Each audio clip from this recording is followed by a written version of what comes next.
One of the more controversial subjects in the 62nd legislature is eminent domain, a court case prior to the session dealing with the Montana-Alberta tie link, or MATL line that comes from Canada down through Montana to Great Falls, has turned the world upside down for eminent domain.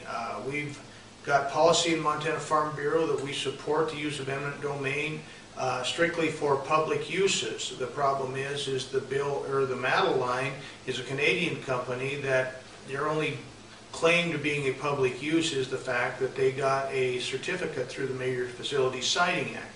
That was tried in court. The court said no, they are not a public utility, they cannot use eminent domain. So now there's laws trying to move that ahead to allow MATL to continue. House Bill 198 by Representative Ken Peterson from Billings deals with this. The first section of the law merely reaffirms that public utilities have the right to use eminent domain.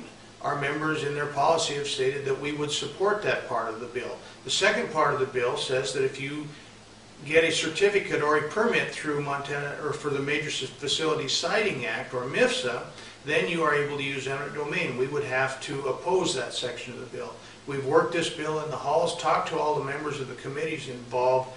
There is a real desire to move this bill ahead and do something with it. There's some amendments that have made changes. I expect to see action on this bill later in the week, if not the first of next week. The problem is I don't think it fixes the problem in Section 2 with our policy, so we'll continue to work with that. Other bills that work around the edges of this are House Bill 124 by Representative Kelly Flynn.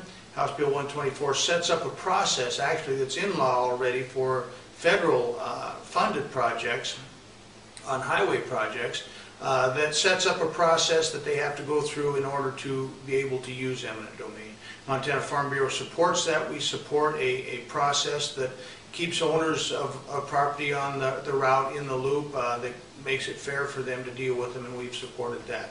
There will be another bill, I believe it will come from Senator Lou Jones, that deals with the corridor, the width of the corridor that DEQ can give for a Major Facility Siting Act line. This will continue to unfold. I think we'll see passage of 198. Those people that are interested in this bill need to call their legislators and explain their concerns about the bill and with eminent domain. You know, we're caught in a quandary here with it. We deal with property rights, and yet the ability for people to build even service lines into your property, if you needed to put a new service line, sometimes requires the use of eminent domain. So we support it for those truly public uses by public utilities. And I'm sure this is not the last we'll hear of it. This will continue to go on, most likely be litigated after the session, whatever decision the court makes.